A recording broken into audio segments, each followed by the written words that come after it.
Just no, no, no. That's how I felt about the ending of November 9 by Colleen Hoover. Like, seriously, I was not into that at all. It wasn't romantic, it was actually really creepy. The revelation that Ben actually started the fire that burned Fallon is, again, an interesting plot twist, but the facts of how their relationship has been laid out and layered, and it really undermines these two characters, especially when they get back together at the end. You're just like, what in the world are you thinking? Because, yes, Ben made a major mistake by lighting the fire, and he definitely never intended for Fallon to get involved.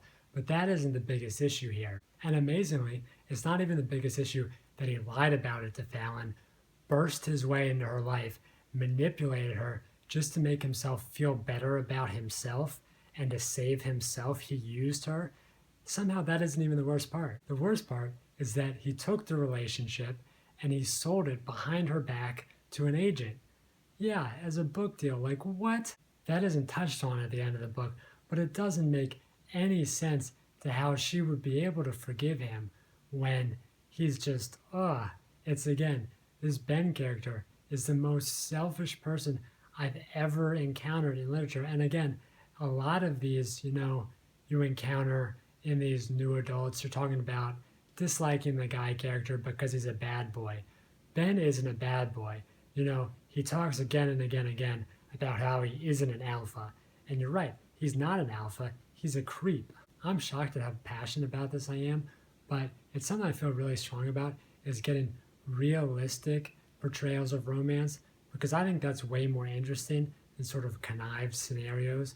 And this just is too much in terms of Ben. You can't come back from that. No way would any realistic person, after what Ben did, take him back. It's not even believable within the context of the fictional world. You're talking about Fallon, who's pushed Ben away for much less sort of egregious errors that he made, when he gets together with, I forget her name, but his brother's ex-wife. And Fallon can't handle that at all and just drops him out of her life. But when she finds out what he's done, no amount of explanation, no writing or reading of the book that Ben never finished, there's no scenario in my mind where they could possibly come back for that, because it is just such a deceitful, such a scummy move to just burst into her life and manipulate her that I'm repeating myself now because I just cannot get over it, which is a shame because I did actually enjoy the book. I read it really quickly. I enjoyed it up until that point where the revelation made it interesting, but just completely out of the water believable, made me like Ben not at all. I hate Ben. Made me like Fallon less, made me like Kyle less because he couldn't stop this scenario from happening. All he did was punch Ben. He couldn't talk him out of it. And let's jump back for a minute. Kyle, who supposedly is thrilled that Ben got an agent, he got an agent by selling the idea of this story. That was a secret that he was supposed to keep, and he sold it to an agent. And that right there isn't believable at all, because that is just telling someone that you committed a crime. And maybe he presented it as fiction when he sold it, maybe he didn't. But just, Ben, how could anybody recover from that scummy, scummy move?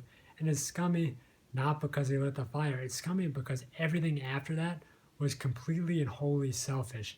Even winning her back at the end is just to fill this hole that he's created with her being out of his life. And it's not her fault, but just, So now tell me how you really feel about the book, right? Now, despite how much I dislike the end of this experience, I do think I will be tackling another romance. I don't know whether it'll be new adult or contemporary or something like that. But I will definitely be trying this again because it was a fun read. It was a fast read and it was something out of my wheelhouse.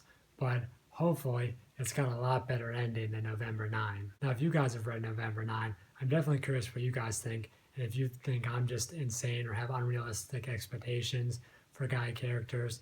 But I really just, there's this bare minimum of just not being a douchebag that I want these guys to get to. And so often they just fail miserably. But anyway, until next time, see ya.